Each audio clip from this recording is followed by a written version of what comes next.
T'inquiète papa, t'inquiète maman, j'ai le temps pour les devoirs. Je gère. Vous avez peut-être déjà entendu cette phrase. Et elle vous a peut-être aussi fait vriller, comme la plupart des parents. Dans cette vidéo, je vais vous partager une astuce d'organisation et de motivation.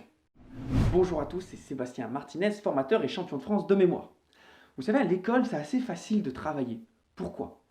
Parce qu'on a un cadre, on a un planning, des horaires. D'une certaine manière, on n'a pas le choix.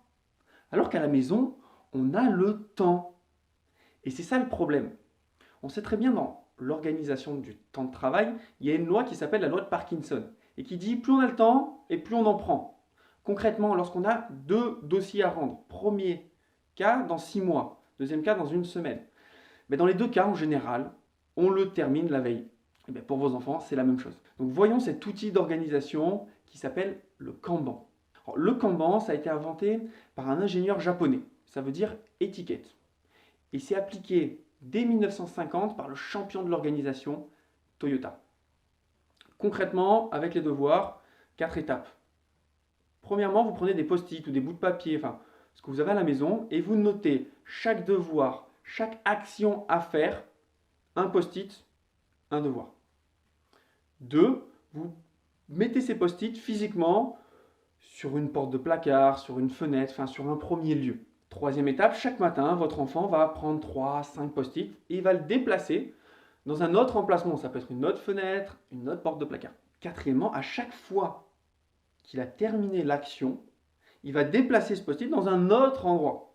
Une autre fenêtre, un autre placard. Alors, quels sont les 3 avantages avec cette méthode? 1, l'engagement. En fait, on est beaucoup plus engagé lorsqu'on choisit son travail.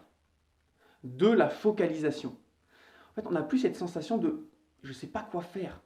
J'ai physiquement la liste des tâches à faire sous les yeux. Et 3, la satisfaction du travail accompli. Mais oui, parce qu'on voit physiquement ce que l'on a accompli.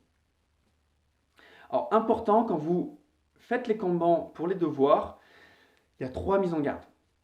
1, la précision. Sur chacun de vos post-it, c'est important de noter précisément l'action à faire.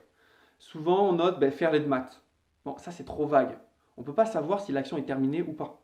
Je vous invite plutôt à transformer ça en faire l'exercice 7 et 12, page 42, ou apprendre le cours sur les angles.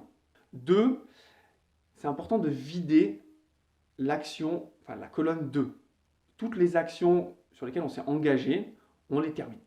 Et enfin, 3, une simple to-do list sur une feuille de papier, ça ne suffit pas. C'est important de déplacer physiquement chaque tâche. Donc allez-y, mettez en pratique cette méthode des Kanban et j'ai hâte de lire dans les commentaires comment ça se passe chez vous. La prochaine fois, je vais vous partager une autre méthode et cette fois-ci de mémorisation.